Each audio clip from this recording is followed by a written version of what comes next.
On February 5th, 2016, fighters and boxing fans gathered in the ballroom of Dublin's Regency Hotel for the weigh-in of a boxing event ominously billed as the Clash of Clans.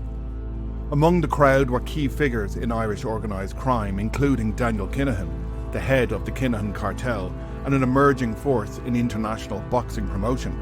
As Kinahan moved between his fighters, his trusted lieutenants David Byrne, his brother David, and associates including Liam Rowe and Sean McGovern looked on, unaware of the violence about to unfold. Also in the hotel that afternoon was a 5-man hit team intent on assassinating senior members of the Kinahan organised crime group in retaliation for the murder of Gary Hutch. The attack would mark the opening chapter in a bloody feud between the Kinahan and Hutch crime groups, a war that would leave at least 18 men dead. Daniel Kinahan, the primary target, left the weigh-in room only moments before gunmen disguised as Garda ERU officers burst in with assault rifles. As chaos erupted, Kinahan was bundled out of the hotel and fled the country soon after. He returned briefly for the funeral of David Byrne, who was shot dead in the Regency lobby that afternoon. In the years that followed, the feud raged across Ireland and mainland Europe. As Gardaí cracked down on the Byrne organised crime group, homes, businesses and luxury assets linked to the network were seized. Liam Byrne, David's brother, fled for the UK, but remained a major cartel figure abroad.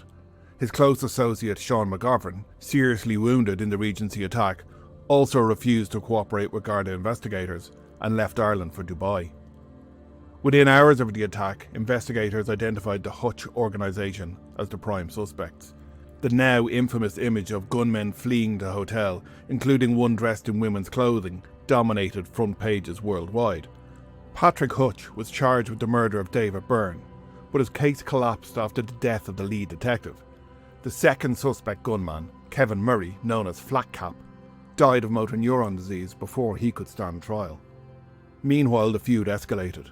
Retaliatory hits, botched assassination attempts and ruthless executions became the grim signature of the conflict.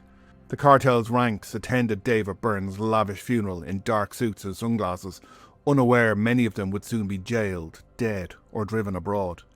And although the Regency attack was not the beginning of the feud, it was the spark that ignited its deadliest phase, a war that shaped Irish organised crime for years. A decade on, the aftermath of the Regency continues to hang over Irish gangland and society at large. In April 2023, after a highly publicised trial, Jerry the Monk Hutch was found not guilty of the murder of David Byrne. The Special Criminal Court ruled that the evidence against him, including the testimony of a former Sinn Féin councillor Jonathan Dowdall, was too unreliable for a conviction. With the verdict delivered, Hutch walked free, and the shooting itself remains unsolved. While nobody has ever been convicted of carrying out the Regency attack, 2 men were jailed for assisting it. Paul Murphy and Jason Bonney, longtime associates of the Hutch family, were convicted of acting as getaway drivers, providing essential transport to the hit team that stormed the hotel that day. The most significant development, however, involved a man wounded on the day of the attack. Sean McGovern, who was shot in the stomach during the Regency assault and later fled to Dubai, became the first Irish citizen ever extradited back from the United Arab Emirates. In May 2025, McGovern was flown back to Ireland under armed escort and charged with the murder of Noel Duckegg Kerwin, along with directing and participating in organised crime. His extradition marked a major breakthrough in international cooperation against the Kinahan cartel, which had made Dubai its home, and was a clear sign that the long-running feud continues to echo through the courts and criminal networks across the world.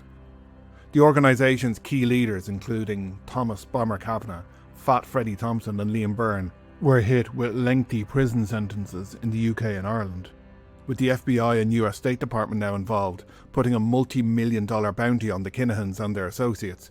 The former cartel lies in tatters. The question, however, remains: will we ever see Daniel Kinahan stand trial in an Irish court? And will we ever find out exactly who pulled the trigger on that fateful day in the Regency Hotel?